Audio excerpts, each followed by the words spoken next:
잘한다. 가방 들어주는 아이를 읽고 문지성.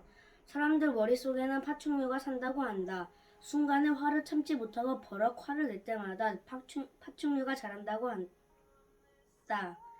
반대로 화를 참으면 파충류로부터 벗어날 수 있다. 옳지 못한 생각과 편견도 파충류가 자라게 하는 좋은 먹잇감이 된다. 내 주변 친구들은 깁스를 하고 있는 아이들이 많은데 가장 심하게 다친 아이는 김소희라는 친구이다. 소희는 오빠를 짖는 것도 힘들어서 결국 휠체어를 타게 되었다. 나는 소희의 휠체어를 밀어주기도 하고 가방도 들어주었다. 나는 계단을 오를 때나 신호등을 건널 때에도 소희에 맞춰 걸어만 했다.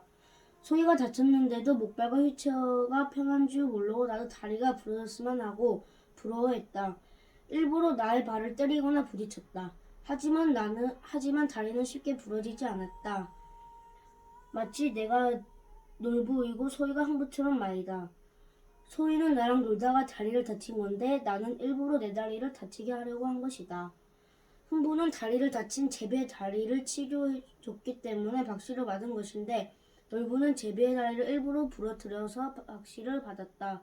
아무리 휠체어를 타는 게 부럽다고 일부러 다리가 부러뜨리려고 한데 나쁜 행동을 후회한다. 휠체어를 타고 싶어진 어느 날 소희가 내게 질문했다. 휠체어 타는 동안이 소희가 힘겹게 말했다. 편하지 않아. 맨날 친구들이 장애인이라고 놀려서 너무 불편하다고 소희가 울먹거렸다. 그제야 깨달았다. 휠체어 타는 게 결코 좋은 게 아니라는 것을. 나는 소희가 다음에 휠체어를 타는 일도 친구들이 놀리는 일도 없을 거라고 위로했다. 휠체어를 탄다고 모두 장애가 있는 것은 아니라는 것도 알게 되었다. 만약 소희를 놀리는 사람이 있으면 혼내줄 것이다. 책에 등장하는 서구가 영택이를 놀리는 할머니들에게 했던 것처럼 말이다. 이 책 가방을 들어주는 아이에도 나오는 영택이도 장애를 가졌다. 책을 읽다가 갑자기 이런 생각이 번뜩 들었다. 영택이는 장애를 가졌는데도 휠체어를 타지 않고 목발을 짚고 다녔다. 휠체어를 타고 다니는 소희도 힘들어하는데 영택이는 목발이라 얼마나 더 힘들었을까. 책을 더 읽다 보니 안심이 되었다. 나처럼 가방 들어주는 아이인 서구가 있었기 때문이다. 서구는 학교 가기 전에 영택이네 집으로 가서 가방을 들어준다. 또 학교가 끝나면 집까지 가방을 들어다 줘야 했다. 서구는 가방을 들어주기는 하지만 축구를 워낙 좋아해서 곤란한 적이 있다. 학교가 끝나자마자 축구의 유혹을 건드지 못하고 영택이는 느린 걸음을 떠올리며 축구를 하고 있다. 집에 먼저 도착한 영택이에게 후다닥 뛰어가 가방을 전해주기도 했다. 가끔은 당황도 하고 가방 들어주기 싫었을 것 같다. 내가 서구라도 마찬가지였을 것이다. 서구는 영택이의 가방을 들어주는 동안 학교에서 가방을 들어주는 쫄병으로 소문나 버렸다. 그 이야기를 들었을 때 얼마나 속상한 가방을 들어주기 싫었을까. 그걸 잘 참아낸 서구가 대단했다. 그리고 가방을 들어주는 쫄병이라고 놀려대는 아이들은 정말 너무하다. 자기들이 가방을 들어주면서 그런 말을 하지 라는 생각이 들었다. 나 같으면 그런 얘기를 듣고 나만 가방을 들어주지 않았을 것이다. 하지만 서구는 가방을 들어주었다. 그런 점을 칭찬해주고 싶다. 서구와는 달리 나는 소희가 가방을 가끔 들어주고 휠체어도 가끔 밀어줄 뿐이다. 친구들의 놀림도 받지 않는다. 축구를 좋아하는 서구는 참 불편했을 것 같다. 마치 형과 동생처럼 말이다. 동생은 하고 싶은 걸 다 하지만 형은 동생에게 양보하는 경우가 많다.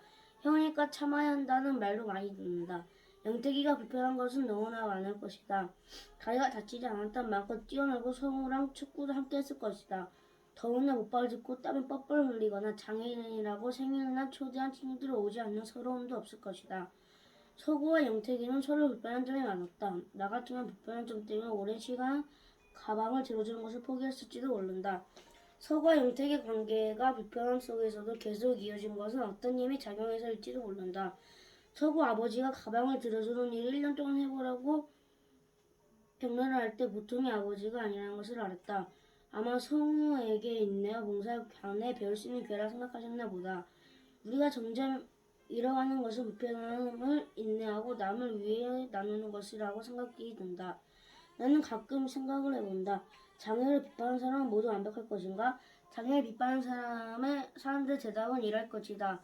당연하다. 나는 모든 면이 완벽하다. 장애인이랑 비교하는 것은 아기들이랑 비교하는 것이랑 마찬가지다.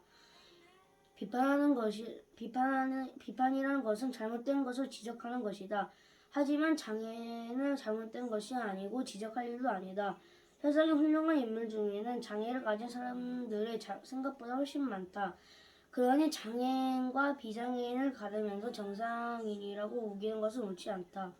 사람은 누구나 평등하기 때문이다. 이 세상은 모두에게 평등하다는 것을 말하고 싶다.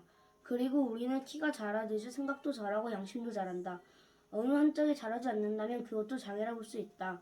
우리는 지금 이 순간에도 끊임없이 잘하고 있다. 바른 생각과 평등한 마음 쪽으로 잘하고 있다.